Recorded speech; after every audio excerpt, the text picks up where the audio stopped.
फैनी में एक ऐसा नाम है जो अमेरिकी आवास वित्त में महत्वपूर्ण भूमिका निभाता है। यह एक सरकारी संबंधित संस्था है जिसका मुख्य उद्देश्य आवास अरणों को सस्ता और सुलभ बनाना है। 1938 में स्थापित, इसका मुख्य लक्ष्य अमेरिकी परिवारों को घर खरीदने में मदद करना है। फैनी में का काम मुख्य रूप से बंधक अरणों को खरीदने और उन्हें सिक्योरिटीज में बदलने पर केंद्रित है। जब यह बंधक अरण खरीदता है तो यह बैंकों को नकद प्रदान करता है, जिससे वे नए अरण देने में सक्षम होते हैं। इससे बाजार में तरलता बनी रहती है। अब बात करते हैं इसके व्यवसाय मॉडल की। फैनी में बंधक अरणों को एकत्रित करके उन्हें एकत्रित करती है और फिर उन्हें निवेशकों को बेचती है। यह प्रक्रिया बंधक समर्थित प्रतिभूतियों के रूप में जानी जाती है। जब निवेशक इन प्रतिभूतियों में निवेश करते हैं तो उन्हें नियमित रूप से ब्याज मिलता है। फैनी में का एक और महत्वपूर्ण पहलू है इसका जोखिम प्रबंधन।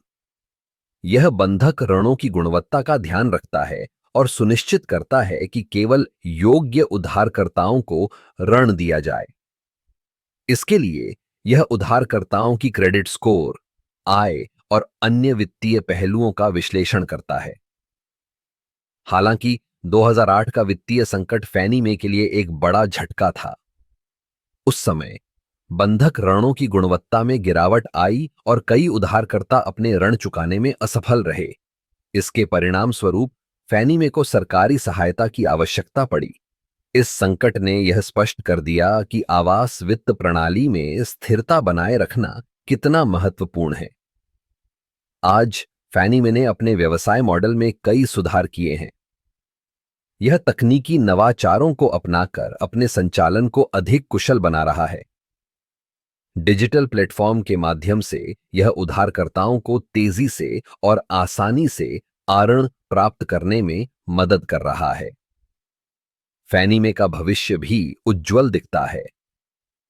आवास की मांग बढ़ रही है और इसके साथ ही फैनी में की भूमिका भी महत्वपूर्ण होती जा रही है। यह न केवल आवास वित्त में स्थिरता लाने का काम कर रहा है, बल्कि यह अमेरिकी अर्थव्यवस्था के लिए भी एक मजबूत आधार प्रदान कर रहा है। इस प्रकार फैनी में न केवल एक वित्तीय संस्था है, बल्कि यह एक ऐसा तंत्र है जो लाखों अमेरिकियों के सपनों को साकार करने में मदद करता है।